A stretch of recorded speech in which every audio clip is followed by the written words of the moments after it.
Quem ama perdoa, parte 3, capítulo 19, reunião no mundo espiritual.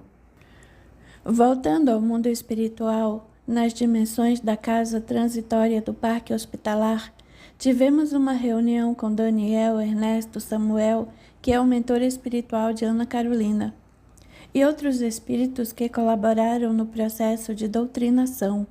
Propusemos a Daniel que voltasse à carne e utilizasse seu conhecimento em prol da sociedade e também da doutrina do Consolador, contando sua história neste livro. Ernesto então falou: Daniel, meu filho querido, somente o amor tem validade e somente o amor é eterno. O mal é uma grande tempestade que vem fazendo muito barulho, mas não deixa nenhum resultado. E tudo o que fizermos de mal a alguém receberemos de volta. Nesta casa abençoada você está sendo amparado. Meu filho, liberte Ana Carolina para que ela possa continuar sua vida. Prometemos a você uma nova oportunidade, se quiser, de renascer na carne ao lado de sua amada esposa. Retornará ao mundo físico não como seu esposo, mas como filho. Assim ela dedicará todo o seu amor a você e você também poderá dedicar todo o seu amor a ela. Ambos poderão se perdoar mutuamente diante de tudo o que aconteceu. Esqueça o passado e comece agora uma vida nova, para que sua história possa se multiplicar em beleza, felicidade, renúncia, paz e amor. E nós que aqui nos encontramos e te amamos porque você é amado por muitos, estaremos na retaguarda te ajudando. Vamos fazer de tudo para que você possa voltar à terra. Conte sempre com nossa ajuda. Procure lembrar e vivenciar tudo o que você tem aprendido nos cursos de reconciliação, dos quais há meses vem participando. Nesse tempo, você já ouviu falar muito sobre o poder da prece e do perdão. O que mais gostaria é conseguir perdoar meus inimigos, mas quando me lembro da ofensa, é como cutucar uma chaga profunda que existe em meu ser, mas estou lutando constantemente para me livrar dessa tentação. Daniel, aqui no mundo espiritual vivemos na transparência, não é como na terra, que existem máscaras para esconder as imperfeições dos inimigos. Por isso a luta aqui é mais difícil, pois estamos diante da realidade, mas não se esqueça que o Evangelho segundo o Espiritismo nos ensina o perdão das ofensas. Perdoar aos inimigos é pedir perdão a si mesmo. Perdoar aos amigos é dar a eles prova de amizade. Perdoar as ofensas é mostrar que se tornou melhor. Portanto, meus amigos, perdoai a fim de que Deus vos perdoe, porque se sois duros, exigentes e inflexíveis, se guardais mesmo até uma leve ofensa, como quereis que Deus esqueça, que em todos os dias tendes uma grande necessidade de indulgência. Ai daquele que diz, eu nunca perdoarei, pois pronuncia sua própria condenação. Quem sabe se mergulhando em vós mesmos, não descobrireis que vós fostes o agressor? Quem sabe se nessa luta que começa por um simples aborrecimento e que acaba pela desavença, não fostes vós que iniciaste o primeiro golpe? Se não vos escapou uma palavra agressiva, se não usaste de toda a moderação necessária, sem dúvida, o vosso adversário errou ao se mostrar tão suscetível, mas essa ainda é uma razão para serdes indulgentes, e para ele não merecer a vossa reprovação. Aditamos que tenhais sido realmente o ofendido numa circunstância, quem sabe se não envenenastes o caso com represálias, fazendo degenerar uma discórdia grave, o que poderia ter caído facilmente no esquecimento. Se dependeu de vós obstar as consequências e não o fizestes, vós sois de fato culpado. Admitamos ainda que não tendes absolutamente nenhuma censura à vossa conduta e, com isso, só teríeis maior mérito em vos mostrardes clementes. Mas há dois modos bem diferentes de perdoar. Há o perdão dos lábios e o perdão do coração. Daniel, Jesus deixou um grande ensinamento para nós referente ao perdão. Um dia o apóstolo Pedro perguntou a ele, quantas vezes devo perdoar o meu irmão? Quantas vezes perdoarei a meu irmão? Perdoar-lhe-eis não 7 vezes, mas 70 vezes 7 vezes. Aí tendes um dos ensinos de Jesus que mais vos devem percutir a inteligência e mais alto falar ao coração. Confrontar essas palavras de misericórdia com a oração tão simples, tão resumida e tão grande em suas aspirações, que ensinou a seus discípulos, e o mesmo pensamento se vos deparará sempre. Ele, o justo por excelência, responde a Pedro: perdoarás, mas ilimitadamente. Perdoarás cada ofensa tantas vezes quanto ela te for feita.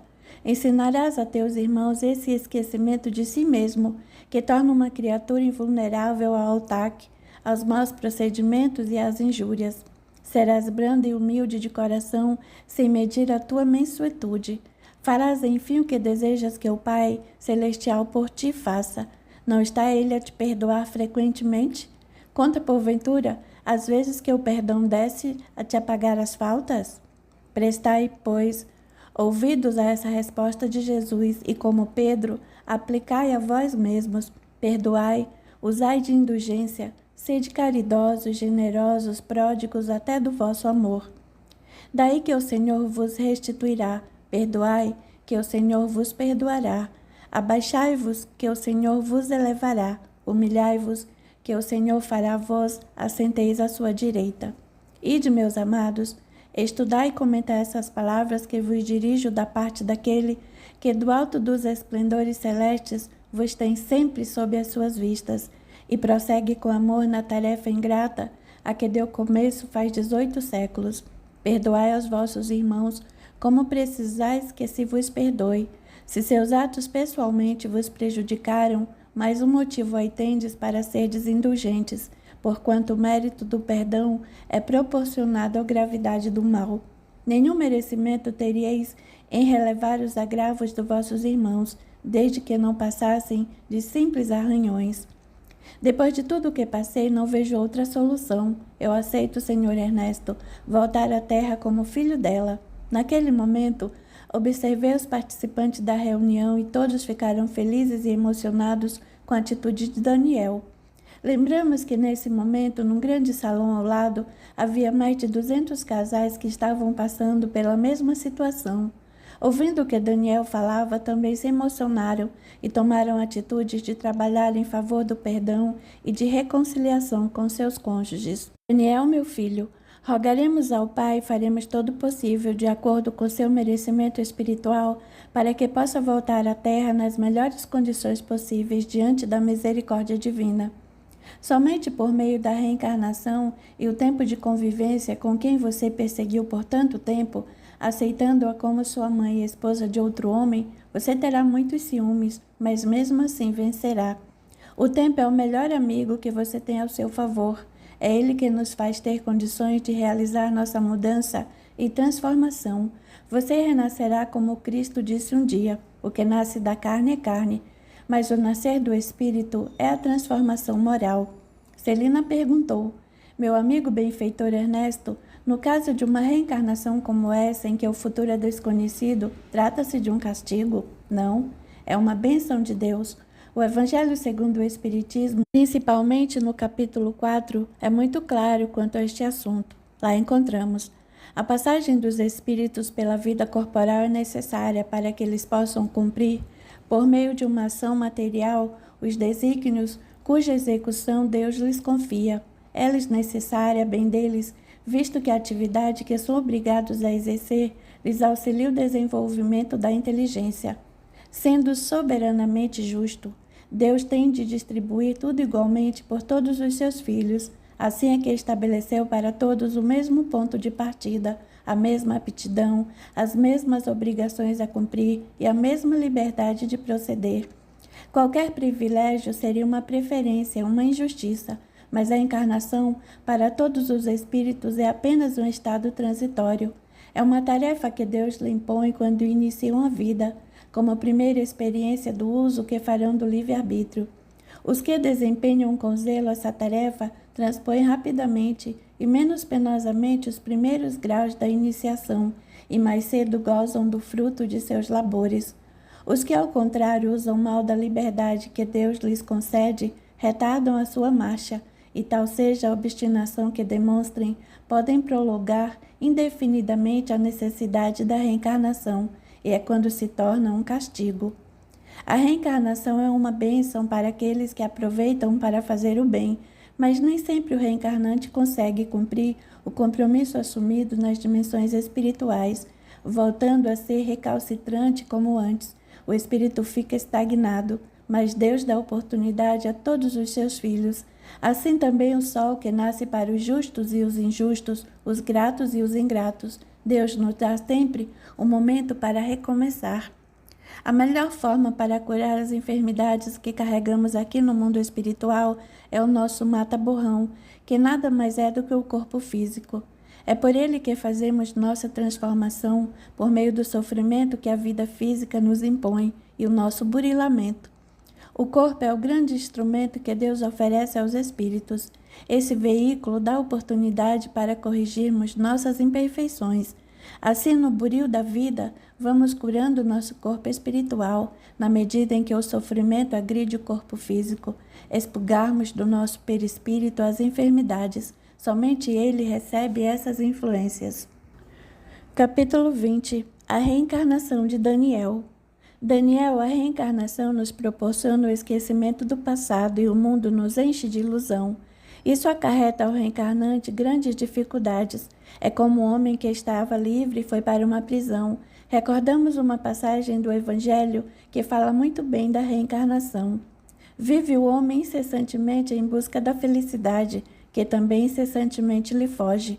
Porque felicidade sem mescla não se encontra na terra. Entretanto, malgrado as vicissitudes que formam o cortejo inevitável da vida terrena, poderia ele pelo menos gozar de relativa felicidade, se não a procurasse nas coisas perecíveis e sujeitas às mesmas vicissitudes, isto é, nos gozos materiais, em vez de a procurar nos gozos da alma, que são prelipar dos gozos celestes imperecíveis. Em vez de procurar a paz do coração, única felicidade real deste mundo, ele se mostra ávido de tudo, o que o agitará e turbará, e coisa singular, o homem, como que de intento, cria para si tormentos que estão nas suas mãos evitar. Haverá maiores dos que os derivam da inveja e do ciúme? Para o invejoso e o ciumento não há repouso, estão perpetuamente febricitantes. O que não tem os outros possuem lhe causa insônias, dão-lhe vertigens os êxitos de seus rivais. Toda a emulação para ele se resume a eclipsar os que lhe estão próximos, toda a alegria em incitar nos que se lhes assemelham pela insensatez, a raiva do ciúme que os devora. Pobres insensatos, com efeito, que não imaginam sequer que amanhã talvez terão de largar todas essas frioleiras cuja cobiça lhes envenena a vida. Não é a eles, de certo, que se aplicam estas palavras: bem-aventurados os aflitos, porque serão consolados, visto que as suas preocupações não são aquelas que têm no céu as compensações merecidas, que de tormentos, ao contrário, se poupa aquele que sabe contentar-se com o que tem, que nota sem inveja o que não possui, que não procura parecer mais do que é. Esse é sempre rico, porquanto se olha para baixo de si, não para cima, que sempre criaturas que têm menos do que ele. É calmo porque não cria para si necessidades quiméricas. E não será uma felicidade a calma em meio às tempestades da vida? Daniel está chegando a hora de promover sua reencarnação. Está pronto? Creio que sim. Agradecerei eternamente a vocês por tudo que estão fazendo por mim. Poderia saber quem será meu pai? Daniel, por enquanto, não podemos revelar a você quem será seu pai, mas podemos adiantar que é um espírito que não tem grande vínculo com você, porque sua maior missão na Terra é resolver somente o problema que há entre você e Ana Carolina. Vocês dois têm um grande compromisso. Nem sempre o pai na Terra tem endividamento do passado com os filhos. Às vezes, eles vêm como pai somente para dar oportunidade do nascimento, mas não tem nenhuma responsabilidade no desenvolvimento espiritual do espírito reencarnante. Daniel, você hoje participará do último estudo do Evangelho segundo o Espiritismo, que será sobre a porta estreita. Após a reunião, você será levado ao setor de reencarnação para iniciar a regressão do seu corpo perispiritual. Assim, teve início a reunião com mais de 200 participantes que seriam levados para o mesmo setor, onde se iniciaria o processo reencarnatório. A porta estreita. Entrai pela porta estreita, porque larga é a porta da perdição e espaçoso o caminho que a ela conduz, e muitos são os que por ela entram. Quão pequena é a porta da vida, quão apertado o caminho que a ela conduz, e quão poucos a encontram. Largue a porta da perdição, porque são numerosas as paixões más e porque o maior número envereda pelo caminho do mal. É estreita da salvação, porque há grandes esforços sobre si mesmo. É obrigado o homem que a queira transpor, para vencer suas más tendências, coisas a que poucos se resignam. É o complemento da máxima: muitos são chamados e poucos os escolhidos. Tal estado da humanidade terrena, porque sendo a terra mundo de expiação, nela predomina o mal. Quando se achar transformada, a estrada do bem será mais frequentada. Aquelas palavras devem, pois, entender-se em sentido relativo e não em sentido absoluto. Se houvesse de ser esse o estado anormal da humanidade, teria Deus condenado à perdição a imensa maioria das suas criaturas. Suposição inadmissível, desde que se reconheça que Deus é todo justiça e bondade. É impossível acreditar em Deus e não acreditar em sua justiça. É impossível acreditar em Deus se não acreditar na imortalidade da alma. É impossível acreditar em Deus se não acreditar na reencarnação. Diante de todas as desigualdades sociais, econômicas, físicas e espirituais. Observando esse percurso, temos muita facilidade para compreender a reencarnação e a diferença evolutiva entre as almas reencarnadas. As aptidões são diferentes para cada um. Uns têm facilidade em geografia, outros em matemática, ciências ou filosofia. Uns são sensíveis aos sofrimentos alheios, outros não têm sensibilidade nenhuma. Para uns tudo dá certo, para outros tudo é impossível. Uns vêm gozando de plena saúde, outros nascem com limitações físicas e mentais, em total dependência da ajuda alheia. Enquanto alguns nascem em berço de ouro, são materialistas e não reconhecem a misericórdia divina, outros nascem na miséria total. Daniel, no momento, estamos autorizados somente a falar do seu retorno ao corpo físico. Não recebemos de plano maior nada referente ao seu destino. A nossa preocupação no momento é com a sua reencarnação, em como devemos proceder. Quanto ao seu futuro, só Deus sabe. Recorremos aos mentores espirituais que são nossos dirigentes e aqueles que acompanham você desde remotas encarnações. Com a permissão de Jesus, faremos o que for melhor para que tudo possa ocorrer dentro da programação divina. O que vai acontecer com você, Daniel, não está em nosso poder saber, diante da lei de causa e efeito, que estará sempre atuando em seu favor, e também poderá contar com a misericórdia divina. Não tenha medo, meu filho, o importante agora é você aceitar voltar à terra. Não se preocupe com o futuro que ainda não chegou, mas sim com o presente, com o que você tem para realizar. Encaminharemos alguém para namorar Ana Carolina em breve tempo de namoro.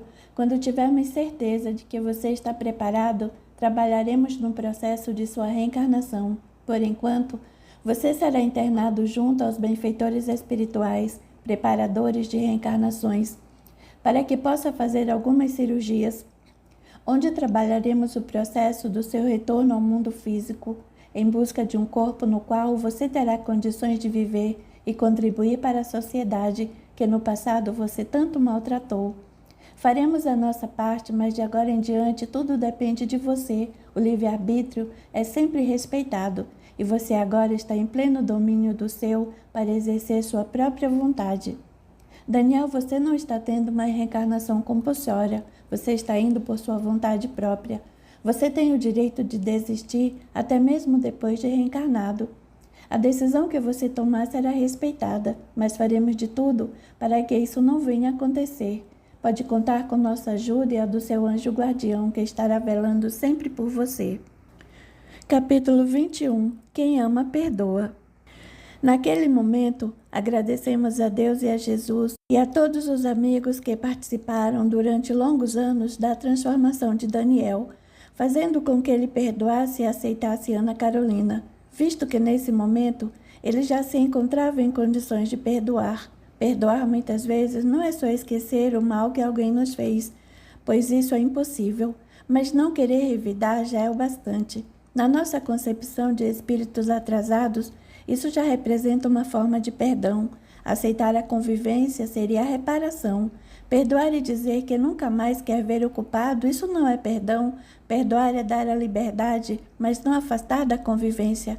Às vezes é necessária a convivência para conseguir a reparação. Você está de acordo, Daniel? Sim.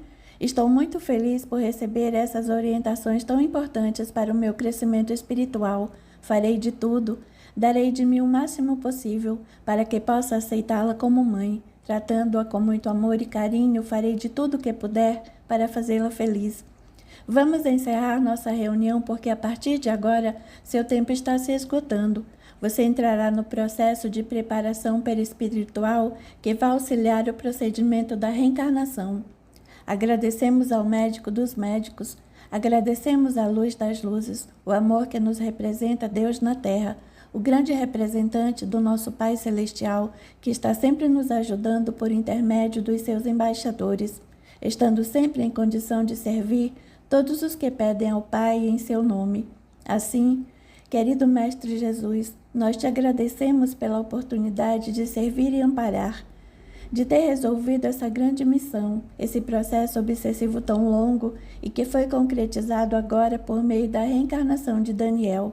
Temos tanto para agradecer, Senhor Jesus, pelo conhecimento que adquirimos no decorrer desse tempo que passamos juntos com esse casal que tinha grandes dificuldades para se perdoar. Podemos agora encerrar esse trabalho que deu bons resultados. Essa é a nossa recompensa quando ajudamos alguém. Estamos prontos, Senhor Jesus, para cumprir suas ordens e pedimos novas oportunidades de trabalho como essa.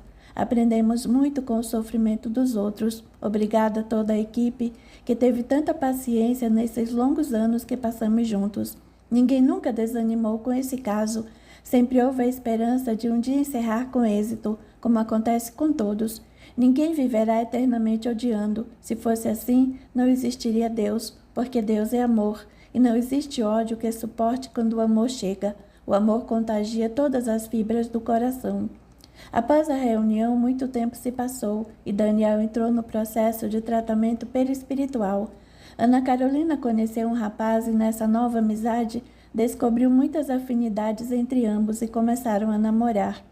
Observamos as portas abertas em razão do afastamento de Daniel. Algumas vezes, ele era levado à reunião mediúnica onde noticiava por meio de mensagens sua imensa felicidade de ter se libertado e libertado também Ana Carolina. Daniel estava ciente do relacionamento entre ela e o moço e aceitava a situação naturalmente em razão do processo de reparação do seu perispírito, dos conselhos que recebia, dos estudos e da preparação no plano espiritual, fazendo cursos sobre como combater o ciúme, que é o alto flagelo que destrói as uniões. A maior chaga dos casais é o ciúme. Qualquer cena de olhar ou de diálogo já é motivo para desconfiança. O enciumado sente-se como um guarda na porta de uma prisão, mantendo o objeto do seu ciúme encarcerado e vibrando negativamente em ondas de traição. É uma coisa insuportável. Em situações como essa, o lar despenca para o lado da violência entre as pessoas. Falsas calúnias são levantadas e palavras de agressão são proferidas, esquecendo-se de que quem ama protege, ao invés de maltratar. O ciumento não faz outra coisa a não ser maltratar constantemente a pessoa que deveria ser protegida por ele.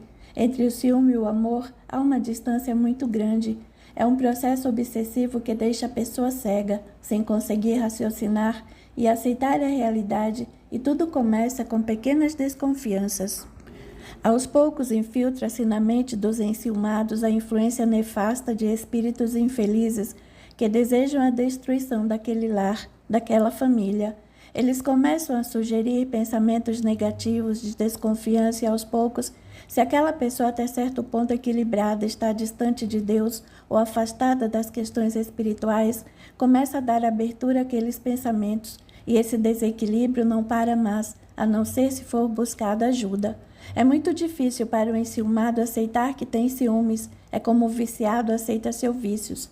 Ele sempre fala que bebe porque quer e não é um viciado. Ele não admite a verdadeira situação. Da mesma forma é o enciumado. Por desconfiar tanto de uma realidade que não existe, para ele aqui tudo passa a ser normal. É como se ele estivesse vigiando uma fantasia criada em sua própria mente. Como diz o ditado popular, ele acredita que tem de ficar de olhos abertos, esquecendo-se de que olhos abertos estamos vendo o mundo material, enquanto com os olhos fechados estamos vendo o mundo espiritual. Assim, estamos vendo as belezas que podem ajudar na nossa transformação e olhar para dentro de nós e fazer uma análise de tudo aquilo que estamos vivendo. Será que está certo o que estou fazendo ou terei de mudar? Essa mudança é muito importante. Se você analisar bem, o ciúme tem alguma coisa a ver com o ódio e o orgulho. Não podemos esquecer de que a desconfiança gera a desvalorização da pessoa que o ciumento afirma amar e fortalece o seu orgulho. Ele não admite que as pessoas sejam diferentes da forma como ele pensa que são. Às vezes, a situação se torna tão crítica que a pessoa enciumada trata sua vítima como prisioneira. Há muitos crimes cometidos por ciúme que poderiam ter sido evitados. O ciumento sempre age por instinto. Não mede as palavras que diz, não analisa se está certo ou errado, acredita somente em si mesmo. O ciúme causa um processo de alienação mental tão profundo que o desequilíbrio chega à mente do indivíduo. Não dá sossego nem descanso e o tempo todo ele pensa em traição. O ciúme entre os cônjuges é o mais perigoso de todos por ser o mais forte. Sabemos que existe o ciúme da mãe para com o filho, do filho para com a mãe, mas essas relações têm muito a ver com influências de reencarnações passadas. Nem chega a ser um processo obsessivo, mas uma lembrança. Muitas vezes, o filho pelo qual a mãe morre de ciúmes hoje foi o marido que a traiu no passado, ou a mãe cujo filho tem ciúme hoje pode ter sido sua amante ou esposa que o traiu, caso semelhante à história de Ana Carolina. Tudo começou com uma traição, agora ela está recebendo seu obsessor como filho. O amor que conhecemos não é esse que prende a pessoa amada, mas sim o que dá liberdade. Uma jovem amava profundamente seu namorado e estavam juntos havia 6 anos. Ela fez tudo para ajudá-lo. Tudo que uma pessoa pode fazer para beneficiar o outro, ela fez. Incentivava-o para o trabalho, para os estudos da faculdade, aconselhava nas horas difíceis, quando ele se encontrava em grande aflição em razão dos problemas que ocorrem cotidianamente na vida do ser humano. Após 6 anos de namoro, conseguiu se formar e arrumou um emprego muito bom, com ótimo salário. No trabalho e na convivência com outros amigos da empresa, ele conheceu uma linda jovem, 6 anos mais nova que ele. Começou a sentir grande afeição por ela e, em seguida, iniciaram um namoro escondido. Um dia ele percebeu que não dava mais para enganar aquela que caminhou com ele durante 6 anos como namorada, esposa, amiga e às vezes até como mãe. Não suportando mais continuar com aquela traição, viu-se obrigada a tomar uma decisão, já que ele amava muito a outra jovem. Aproximando-se daquela que o amava profundamente, disse: Maria, tenho uma notícia muito triste para te dar. Diga, Gustavo. A vida me ensinou que não são somente coisas boas que temos de passar, mas também por dificuldades e tristezas. Se a notícia é boa ou ruim, se vai ser útil para mim, se você acha que é importante eu ficar sabendo, conte-me. Mas se achar que ela não trará nada que venha contribuir para mim ou a nossa felicidade, guarde-a só para você. Mas o que está acontecendo? Você nunca me respondeu dessa forma, meu querido. Só quero dizer que talvez você pense que não sei de nada do que está acontecendo, mas eu sei de tudo. Tudo o que, Maria? Tenho notado o seu distanciamento. Quando você me beija, não sinto calor como antes. Seus olhos agora me transmitem tristeza, um sentimento de piedade. Alguma coisa que apareceu em sua vida que está tirando você de mim. Eu já esperava por essa notícia. Há quanto tempo está com a outra? O quê? Há quanto tempo está com a outra? Mas como assim? Por que você está me fazendo essa pergunta? Porque estou lendo em seus pensamentos. Posso ver seus sentimentos. Mas se você quer ser feliz, eu também quero muito que seja feliz. Mas nós não fizemos planos para ter uma família? Sim, fizemos. Mas de que adianta termos uma família e você ser infeliz? Eu posso continuar sendo a esposa que cuida de você, mas o amor, a atração é com a outra. É com ela que você se sente feliz. Você me viu com ela? Não, nunca vi.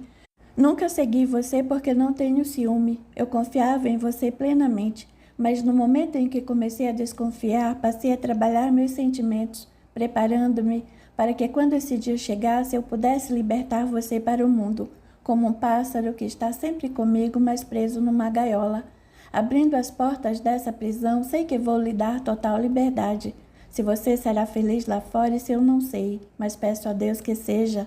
Desejo que você seja muito feliz com ela e que o sonho que tínhamos planejado você possa realizar com ela, melhor ainda do que comigo.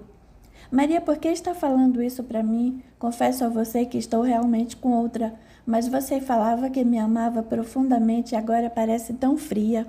Eu não te amava, eu te amo e muito. Mas para que eu fosse feliz, você também teria de ser. Por isso estou lhe dando a liberdade, porque o amor que conheço agora não é o mesmo que conheci antes. Nesse tempo em que você esteve afastado de mim, no início fiquei muito triste. Tive medo de ficar doente, mas alguém me recomendou que fosse a uma casa espírita para conhecer um Jesus diferente do que conhecia até então, uma forma diferente de amar, um amor que dá liberdade e uma fé que raciocina, mostrando que tudo o que ocorre em nossa vida vem para o nosso crescimento espiritual e que só temos o que merecemos. Isso tudo que aprendi nessa doutrina preparou-me para essa hora que eu sabia que chegaria. Por isso, meu querido, vá viver com sua amada. Continuarei orando por você e para sua felicidade. Vou continuar te amando, não mais te querendo como parceiro, mas como uma joia tão bonita e rara que tive comigo durante 6 anos. Contudo, meu dedo cresceu e essa joia não serve mais em mim. Por isso terei de tirá-la e guardá-la, mas nunca me esquecerei dela. Mesmo com você distante de mim, nos momentos em que eu souber que você está feliz, eu me sentirei muito feliz também. E no momento em que eu souber que você está triste, mesmo longe, sofrerei com você e recorrerei a Deus pedindo ajuda por meio da oração, para que você se fortaleça e continue sua vida. Ele começou a chorar e disse: não compreendi nada do que você falou, mas consegui entender que essa doutrina nova que você está seguindo realmente fez grande mudança em você. Eu jamais pensei que ouviria de você palavras tão sinceras e com tanta confiança. Tinha muito medo de falar a verdade para você. Pensei que não estivesse preparada para aceitar a minha decisão, mas vou sair daqui envergonhado. Infelizmente, não tive oportunidade de conhecer essas verdades maravilhosas que você conheceu. Não soube reconhecer e agradecer o amor que você tem por mim e já não posso mais tomar outra decisão, porque amo profundamente minha nova companheira e ela está esperando um filho meu que está para nascer. Desejo muito que você seja feliz com seu filho e sua companheira. É um motivo a mais para que eu possa ser feliz e que você também possa, um dia, conhecer essa doutrina que me deu forças para libertar, mostrando para mim que a vida na Terra diante da eternidade é comparada a 5 segundos, que passam muito rápido, e conseguimos suportar para qualquer situação neste pequeno espaço de tempo. Quando voltamos o nosso olhar para a eternidade, nada vai nos impedir de sermos felizes, porque passamos a valorizar mais as questões espirituais que as físicas e biológicas tão rotineiras. Quem sabe um dia distante, numa outra encarnação, poderemos realizar os nossos sonhos. Maria, você me ajudou muito. Foi como uma mãe, um amor que marcou profundamente meu coração. Não sei o que aconteceu comigo, foi como se tivesse sido enfeitiçado por essa moça que apareceu em meu caminho. Meu querido, não pense nessas coisas. Procure fazer o bem e entender os caminhos que temos de seguir. Os amigos espirituais já haviam me avisado de que esse dia iria chegar. Eu tinha de passar por essa prova e tenho a certeza de que agora terei uma vida nova. Estou sendo sincera com você. Vai viver sua vida e ser feliz. A sua felicidade é a minha felicidade também. Os dois se abraçaram bem forte. Ele beijou suavemente o rosto dela e ela também beijou o rosto dele com muito carinho e ternura. Maria retirou da bolsa o Evangelho segundo o Espiritismo e o presenteou. E ele então quis saber: foi este livro que te transformou? Sim, mas precisamente a lição que está marcada com a nossa foto. Ele abriu o livro e, surpreso, viu que era a foto que tiraram no dia em que marcaram o casamento. Os dois se despediram sem mágoa no coração nem cobranças de nenhum lado. A mensagem que estava marcada era o homem de bem. Foi de tanto estudar a mensagem que ela se preparou para aquele momento. O homem de bem. O verdadeiro homem de bem é o que cumpre a lei de justiça, de amor e de caridade na sua maior pureza. Se ele interroga a consciência sobre seus próprios atos, a si mesmo perguntará se violou essa lei, se não praticou o mal, se fez todo o bem que podia, se desprezou voluntariamente alguma ocasião de ser útil, se ninguém tem qualquer queixa dele, enfim, se fez a outra em tudo o que desejara que lhe fizessem. Deposita fé em Deus, na sua bondade, na sua justiça e na sua sabedoria. Sabe que sem a sua permissão nada acontece e se lhe submete à vontade em todas as coisas. Tem fé no futuro, razão porque coloca os bens espirituais acima dos bens temporais. Sabe que todas as vicissitudes da vida, todas as dores, todas as decepções são provas ou expiações que as aceita sem murmurar. Possuído do sentimento de caridade, de amor ao próximo, faz o bem pelo bem, sem esperar paga alguma. Retribui o mal com o bem, toma a defesa do fraco contra o forte e sacrifica sempre seus interesses à justiça. Encontra satisfação nos benefícios que espalha, nos serviços que presta, no fazer ditosos os outros, nas lágrimas que enxuga, nas consolações que prodigaliza aos aflitos. Seu primeiro impulso é para pensar nos outros, antes de pensar em si, é para cuidar dos interesses dos outros, antes do seu próprio interesse. O egoísta, ao contrário, calcula os proventos e as perdas decorrentes de toda ação generosa. O homem de bem é bom, humano e benevolente para com todos, sem distinção de raças nem de crenças, porque em todos os homens vê irmãos seus. Respeita nos outros todas as convicções sinceras e não lança anátema aos que como ele não pensam. Em todas as circunstâncias toma por guia a caridade, tendo como certo que aquele que prejudica a outrem com palavras malévolas, que fere com seu orgulho o seu desprezo a susceptibilidade de alguém, que não recua a ideia de causar um sofrimento, uma contrariedade, ainda que ligeira, quando a pode evitar. Falta ao dever de amar ao próximo e não merece a clemência do Senhor. Não alimenta ódio nem rancor, nem desejo de vingança. A exemplo de Jesus, perdoa e esquece as ofensas, e só dos benefícios se lembra, por saber que perdoado lhe será conforme o ver perdoado. É indulgente para as fraquezas alheias, porque sabe que também necessita de indulgência. E tem presente esta sentença do Cristo: atire-lhe a primeira pedra aquele que se achar sem pecado. Nunca se compraz em rebuscar os defeitos alheios, nem ainda evidenciá-los. Se a isso se vê obrigado, procura sempre o bem que possa atenuar o mal, estuda suas próprias imperfeições e trabalha incessantemente em combatê-las. Todos os esforços emprega para dizer no dia seguinte que alguma coisa traz em si de melhor do que na véspera. Não procura dar valor ao seu espírito, nem aos seus talentos, às expensas de outrem. Aproveita ao revés todas as ocasiões para fazer ressaltar o que seja proveitoso aos outros. Não se envaidece da sua riqueza, nem de suas vantagens pessoal, por saber que tudo o que lhe foi dado pode lhe ser tirado. Usa, mas não abusa dos bens que lhe são concedidos. Sabe que é um depósito de que terá de prestar contas e que o mais prejudicial emprego que lhe pode dar é o de aplicá-lo à satisfação de suas paixões. Se a ordem social colocou sob o seu mando outros homens, trata-os com bondade e benevolência, porque são seus iguais perante Deus. Usa da sua autoridade para lhes levantar o moral e não para os esmagar com seu orgulho. Evita tudo quanto lhes possa tornar mais penosa a posição subalterna em que se encontram. O subordinado, de sua parte, compreende os deveres da posição que ocupa e se empenha em cumpri-los conscientemente. Finalmente, o homem de bem respeita todos os direitos que aos seus semelhantes dão as leis da natureza, como quer que sejam respeitados os seus. Não ficam, assim, enumeradas todas as qualidades que distinguem o homem de bem, mas aquele que se esforce para possuir as que acabamos de mencionar, no caminho se acha que todas as demais conduz. Meu filho, esse é o amor que um dia vai permanecer na terra. É o único amor verdadeiro. Esse outro que as pessoas falam que existe é somente fantasia. Capítulo 22. A gravidez de Ana Carolina.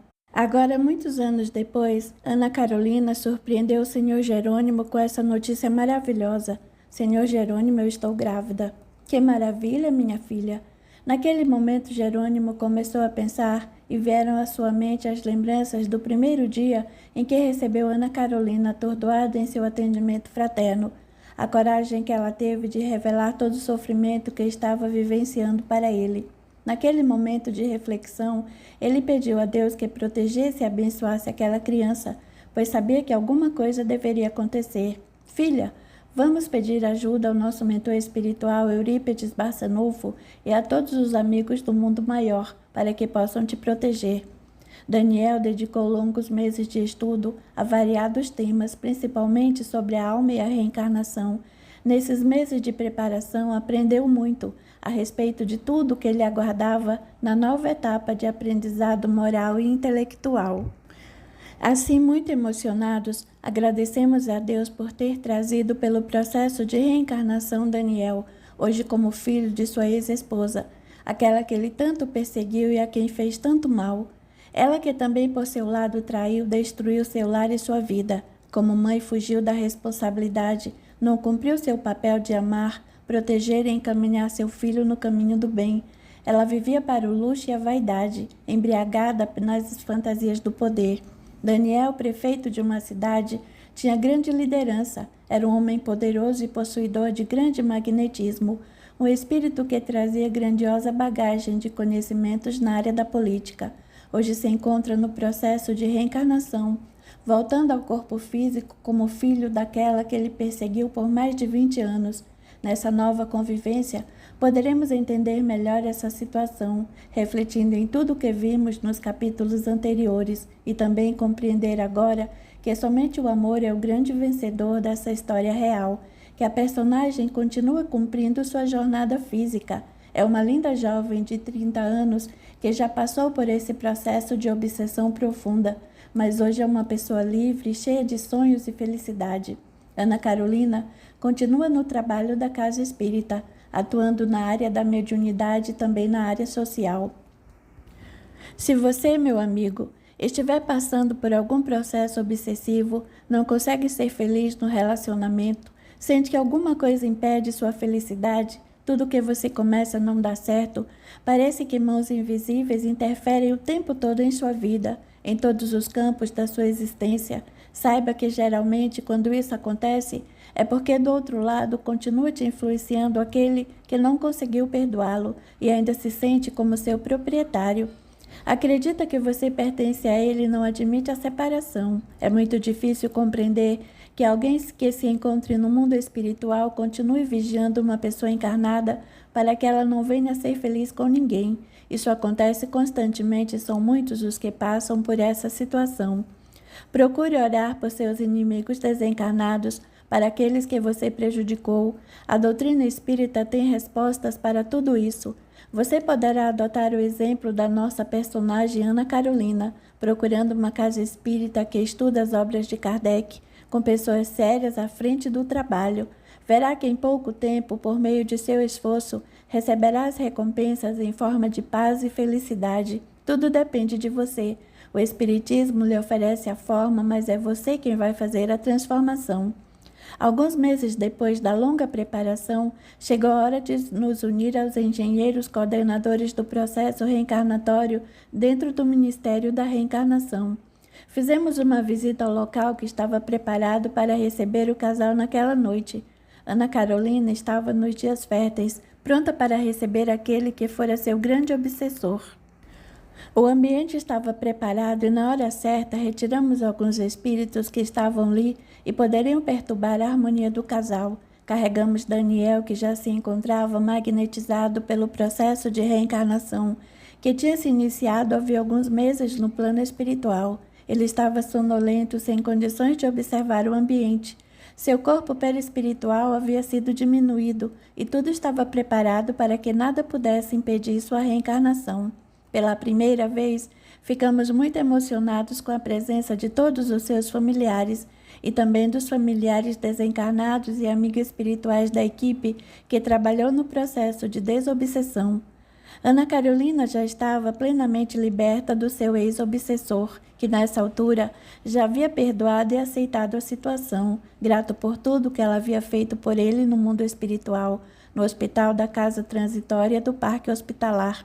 O clima era de grande alegria e euforia naquele ambiente, em que as luzes foram reduzidas para facilitar o processo de magnetização. Naquele momento, já estava concretizado de nossa parte o processo de reencarnação, mas por alguns meses até o nascimento, o espírito reencarnante fica ao lado da mãe, podendo influenciá-la, mudando muitas vezes seu comportamento e apresentando alguns gestos, desejos e gostos diferentes na alimentação.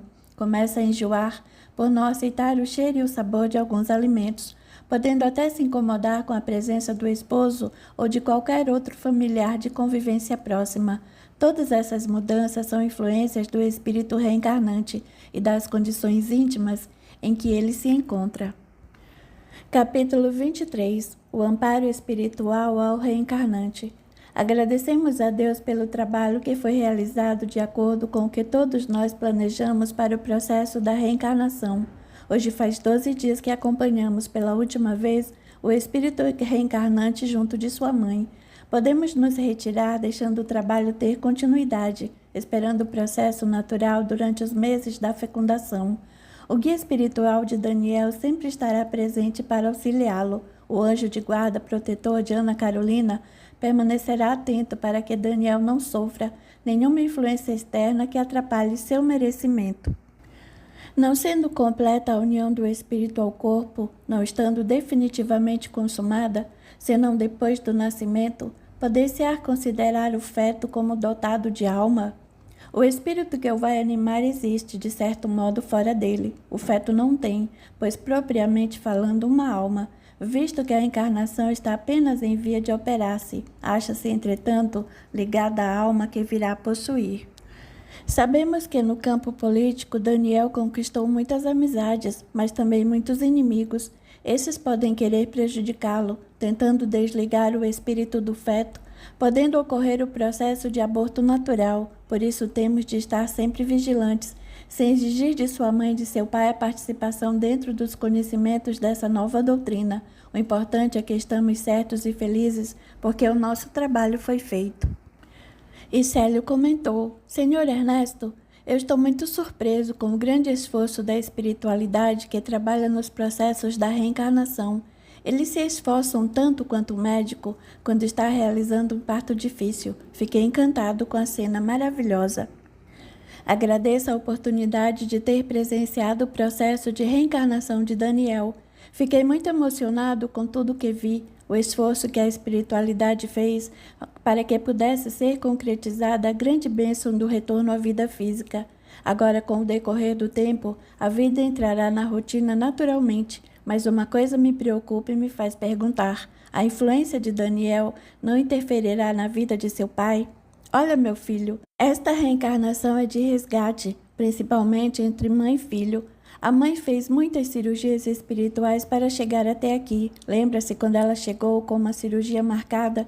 E diante do tratamento espiritual e do afastamento de Daniel de sua atmosfera espiritual, ela melhorou, não havendo mais necessidade de realizar a cirurgia? Capítulo 24. Influência do espírito reencarnante sobre a mãe. Daniel iria receber no ventre materno o espírito com o qual tinha débitos do passado.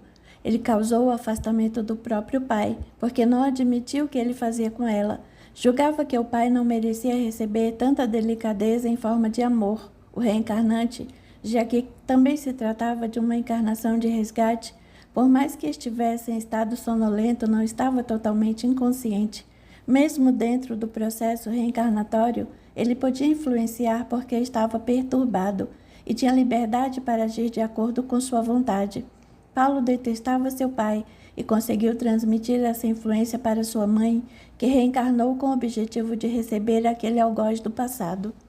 Por mais que tentássemos diminuir à força suas ações, fazendo tudo o que estava ao nosso alcance, o pai não deixava de ser influenciado. Ele retransmitia para o pai o ciúme doentio da mãe. No plano espiritual, ele mostrava para a mãe todos os defeitos do pai na presente encarnação e em outras passadas. Mesmo a mãe não se lembrando de nada no plano físico, ela passou a ter muita raiva do marido e se sentia prejudicada. Todas as vezes que o marido chegava em casa, ela ficava distante dele. Isso causava grande dificuldade no relacionamento entre ambos. Daniela sentia que não gostava mais dele. É necessário que se tenha muito cuidado para que a influência do espírito que reencarna não venha destruir o casamento de seus pais. E quando cessa essa influência? Após alguns meses de gestação ou depois do nascimento. Nesse momento, o espírito se encontra ligado ao corpo material, que gasta toda a sua energia no processo de crescimento e transformação das células.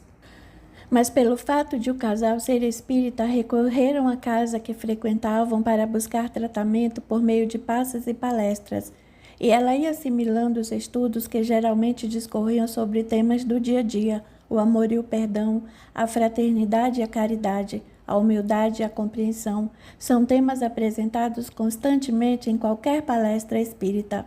Daniela um dia contou ao seu esposo o que estava sentindo. Ele, por sua vez, ficou sem saber o que dizer, porque não imaginava que seria a influência do espírito que estava em seu ventre. Mas na medida em que o tempo foi passando e o tratamento na casa espírita surtindo efeito, o reencarnante foi se aprofundando cada vez mais no esquecimento do passado e diminuindo as influências sobre sua mãe. Com as orientações que os benfeitores espirituais passavam a ele, aquela situação foi superada e a reencarnação de Paulo foi um sucesso. Nasceu um lindo bebê, cheio de saúde. Por isso, aconselhamos a todos os que estiverem passando por situação semelhante a esta que busquem ajuda. Ninguém passa a odiar uma pessoa de uma hora para outra sem nenhum motivo. Provavelmente, trata-se de influência espiritual causada pelo espírito que está encarnado.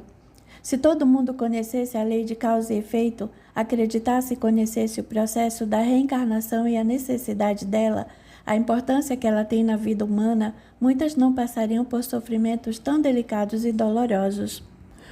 O mundo espiritual influi muito na vida humana, ao mesmo tempo que a vida humana também influi na vida espiritual. Mas o que torna o sofrimento maior é o desconhecimento de suas causas. Foi por isso que Kardec disse: Espíritas, amai-vos e instruí-vos. Significa amar com conhecimento, colocando o fermento do amor em todos os aspectos da vida. Somente o amor liberta a humanidade da ignorância e da maldade. A instrução liberta o ser humano da ignorância e assim todos caminharemos para um mundo mais feliz. Capítulo 25. A influência dos espíritos na vida humana.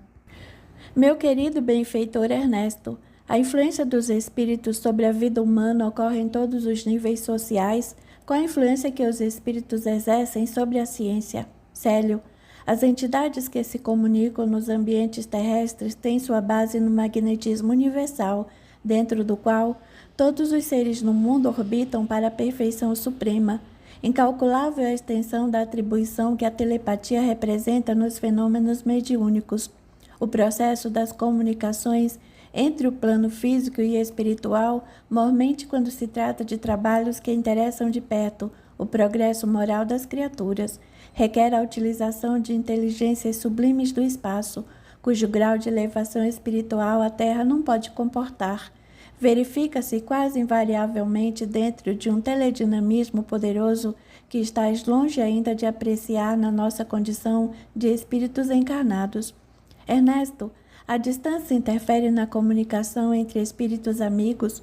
Para espíritos sábios e amigos que já se desvencilharam totalmente do envoltório terreno, não há distância que impeça sua comunicação, a fim de que seus elevados ensinamentos sejam ministrados desde que haja cérebro possuidor de capacidade receptiva e que eles não ofereçam obstáculos insuperáveis.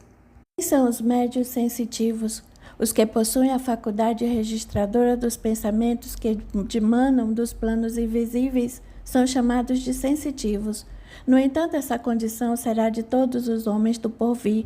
São inúmeras as legiões de seres espirituais superiores que estão entre vós, sem o instrumento carnal, que permanecem nas latitudes do vosso planeta, sendo necessário considerar que a maioria dos que evoluíram e se conservam nas esferas de um conhecimento muito superior ao vosso, pelas condições dependentes de sua própria natureza, não vos podem estar próximos.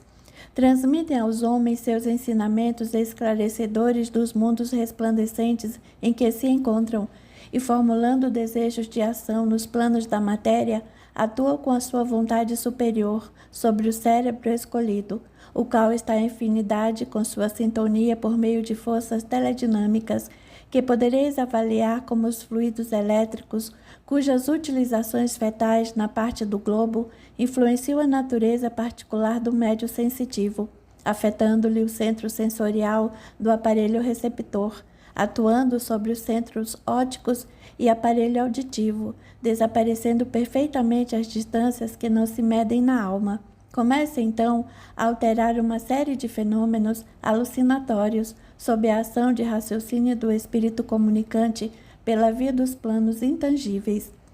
Esse, segundo sua necessidade, recusa-se a ver essa ou aquela cena das vibrações que o envolvem, as quais são explicadas pelo médium de acordo com suas possibilidades intelectuais e sentimentais.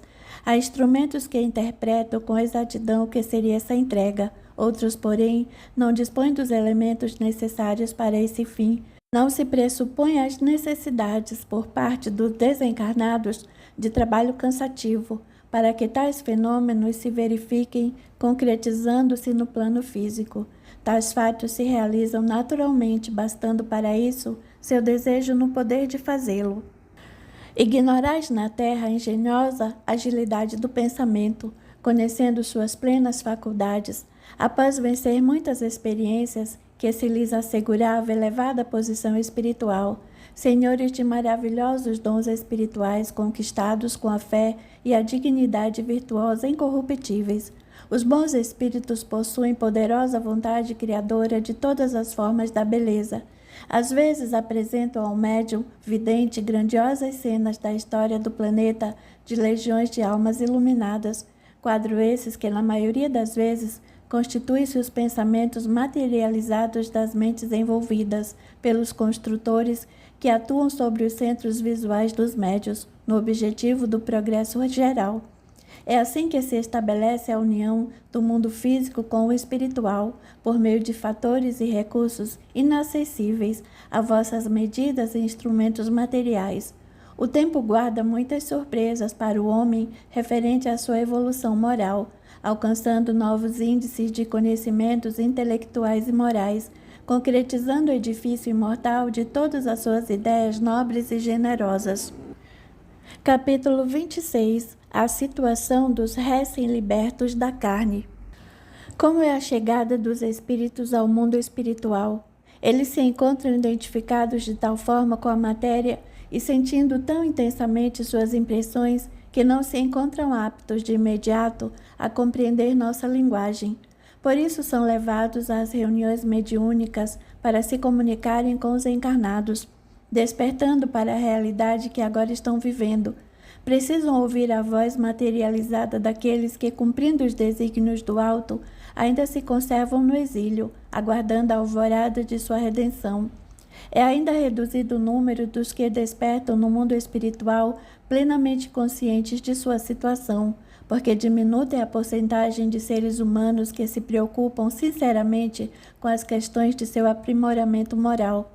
A maioria dos desencarnados, nos seus primeiros dias da vida além do túmulo, não encontram senão os reflexos dos seus péssimos hábitos e das paixões que carregam impregnadas em seu corpo perispiritual e na sua intimidade, assim como os vícios físicos que nos ambientes diversos da outra vida aborrecem e deprimem, fazendo-os experimentar grandes sofrimentos e causando inenarráveis torturas. Os ensinamentos evangélicos são lenitivo para as muitas dores amaríssimas que acompanham as almas após a travessia da morte, cheias de sombras ou de claridades. Aos sofredores alivia e consola, aos ignorantes instrui e pacifica, aos sedentos de paz e de amor levam a luz do entendimento e a compreensão. Quando isso acontece, é natural que o tempo seja dedicado à nobre tarefa de espalhar a luz do ensinamento sublime e do conforto espiritual que fortalece e liberta das dores. No estudo das ciências, é natural a discussão sobre a matéria cósmica e a onda artesiana, enquanto que ao lado dos infelizes é preciso mostrar a estrada da regeneração e da verdadeira ventura. O Espiritismo não é somente o remédio para as crises que perturbam os habitantes da Terra. Seus ensinamentos salutares e doces levam aos desencarnados as esperanças desfalecidas, o amparo, o socorro e o consolo de todas as ordens. É aí que a doutrina edifica os transviados do dever e os sofredores cansados dos grandes remorsos que somente por meio do sofrimento e das lágrimas desaparecem. Cada alma necessitada que vos procura e que eleva até nossos ouvidos o eco dos seus pedidos de socorro, traz na fronte o estatuto das verdades que vos compelem aos atos puros e meritórios e aos pensamentos elevados que enobrecem a consciência. Não regressaríamos da morte sem tão alto e nobre objetivo. O esforço das nossas atividades é a demonstração da realidade incontestável em que vivemos, e regressamos do plano maior para vos dizer que o espaço, como um livro misterioso, guarda toda a vossa vida. Uma intenção, uma lágrima oculta, uma virtude enobrecedora estão patentes nas suas páginas extremamente prodigiosas, que por uma força inacessível ainda à vossa compreensão registram os mais ocultos e até mesmo os mais ignorados pensamentos e ações da vossa existência. Devemos, portanto, cultivar em nosso coração a certeza consoladora da crença pura e sincera, trabalhando sempre para que a tolerância, a meditação, o amor e a caridade sejam nossas companheiras constantemente. Capítulo 27. Ensinar e praticar. Todas as religiões nos conduzem à angelitude? Nem todas. As religiões que se distanciam do amor estão cheias de palavras, mas quase sempre vazias e sem sentido. Os sermões são ouvidos por toda parte, mas a prática é muito pouca. Daí a necessidade de se habituar a ela com devotamento e garra, para que os atos revelem os sentimentos agindo com espírito de verdadeira humildade. Caminhai, pois, nos estreitos e pedregosos caminhos das provações, na medida em que marchardes, cheios de serenidade e confiança, mais belas provas colhereis na luminosa e gloriosa manhã da imortalidade, que vos espera além do silêncio dos túmulos, a alvorada nova. Os espíritos na terra. Ainda existem muitos espíritos atrasados na terra, no início da sua evolução, sim, tanto os encarnados como desencarnados, em cujas mentes ainda não se fixaram nitidamente as noções do dever em todos os pontos de vista. Admirai-vos, às vezes, os que vos acolheis sob a bandeira da paz da consoladora doutrina dos Espíritos, a incompreensão que há no mundo e a teimosia de muitas consciências rebeldes à luz e resistentes à verdade. A terra está cheia de dores causadas pelos abusos levados a efeito por elevado número de seus habitantes, que, aliás, são considerados a maioria. Vós, porém, que estudais e vos sentis possuídos de bons sentimentos, procurai ponderar e entender todas as questões que se vos apresentam com muita atenção, procurando resolver todos os problemas à luz do perfeito esclarecimento. A terra está povoada de seres visíveis e invisíveis, que se desenvolveram com ela própria e que se afinizam perfeitamente às suas condições vibratórias. Pequena porcentagem é constituída de criaturas espirituais vindas de mundos mais elevados que o nosso.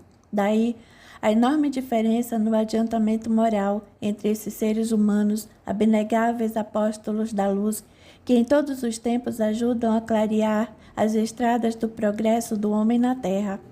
É comum conhecerem-se pessoas materialistas na correria do dia a dia, sempre buscando incessantemente todos os prazeres que o mundo lhes oferece.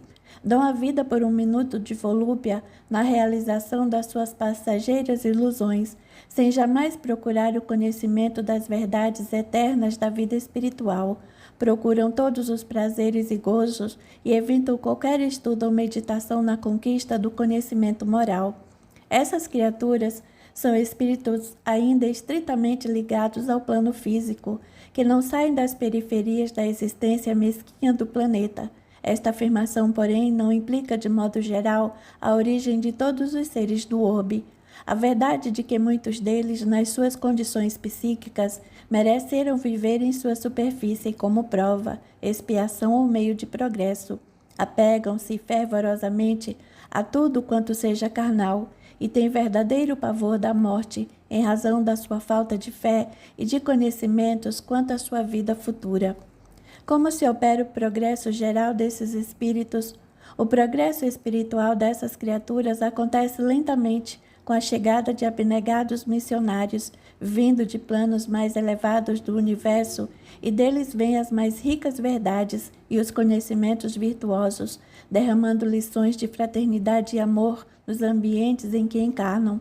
Podeis crer que esses seres estão na Terra temporariamente, isto é, por pouco tempo, resgatando débitos de pretérito longínquo, mas desempenhando sobretudo o papel de elevados apóstolos do Cristo. É assim que se observa a evolução moral ou espiritual do homem terreno, que vem se adaptando no decorrer do tempo por ter recebido dos nobres mensageiros de Deus iluminadas lições em todo o universo.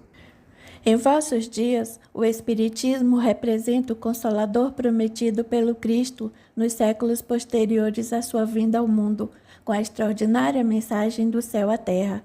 Ainda existem multidões rebeldes, porém a consciência terrena, pouco a pouco, em suas características gerais, está se adaptando a receber, depois de tantos anos de lutas e sofrimentos, o conhecimento espiritual, desprezando os últimos requisitos da vida de materialismo, aprendendo a discernir com sabedoria os seus erros e despertando o entendimento para a verdadeira vida, a do Espírito, divulgando a lei da imortalidade da alma. Essa nova e reveladora doutrina espírita, trazendo amor e luz, abrirá novos horizontes para a esperança dos homens, conduzindo-os ao encontro do tesouro espiritual, reservado por Deus a todas as suas criaturas. Quando todos os homens compreenderem os sentidos de suas magníficas lições, o vosso planeta terá atingido uma nova fase evolutiva e o Espiritismo terá concluído entre vós sua sagrada e gloriosa missão.